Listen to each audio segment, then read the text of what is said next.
Hai, Assalamualaikum dan salam sejahtera. Hari ini saya nak kongsikan lagi resepi apam gula merah yang lembut dan gebu.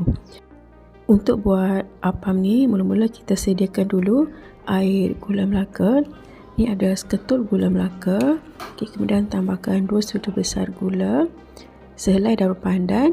Masak gula Melaka tadi bersama dengan 1,5 cawan air. Kalau nak pakai gula merah pun boleh. Kita masak air gula Melaka ni sehingga mendidih. Bila dah larut semuanya, bolehlah matikan api, kemudian suamkan seketika. Untuk buat adunannya pula, dalam satu mangkuk sukat lebih kurang 2 cawan tepung gandum. Masukkan 1 sudu kecil yeast, sedikit garam dan juga air gula Melaka yang telah pun disejukkan tadi.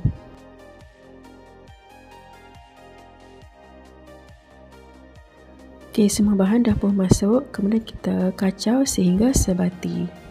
Kalau adunan ni masih lagi pekat, boleh je tambahkan sedikit air lagi dan kacau, dan pastikan kita punya adunan tu tak terlalu pekat dan tak terlalu cair.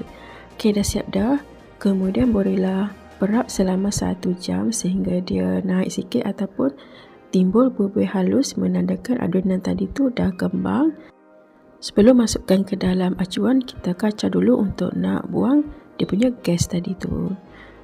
Sediakan acuan apam, kemudian sapu dengan sedikit minyak supaya kuih tak melekat nanti. Kemudian masukkan adunan tadi lebih kurang 3/4 penuh. Jangan terlalu penuh lah sebab dia akan naik nanti. Kemudian kita akan kukus kuih ni selama 10 minit pakai api yang sederhana besar. Jangan lupa penutup pengukus tu balut dulu dengan kain supaya air tidak menitis di atas kuih. Bila dah masak tu, sejukkan dulu sebelum kita keluarkan daripada acuan. Kuih apam ni kita akan makan bersama dengan kelapa parut. Sediakan lebih kurang setengah biji kelapa parut yang agak muda, gaulkan dengan sedikit garam. Ni dia kuih apam tadi dah pun sejuk sepenuhnya. Cara nak keluarkan dia senang je sebab tadi acuan tu dah disapu dengan minyak, dia tak akan melekat. Kalau melekat, boleh je cungkir dengan lidi.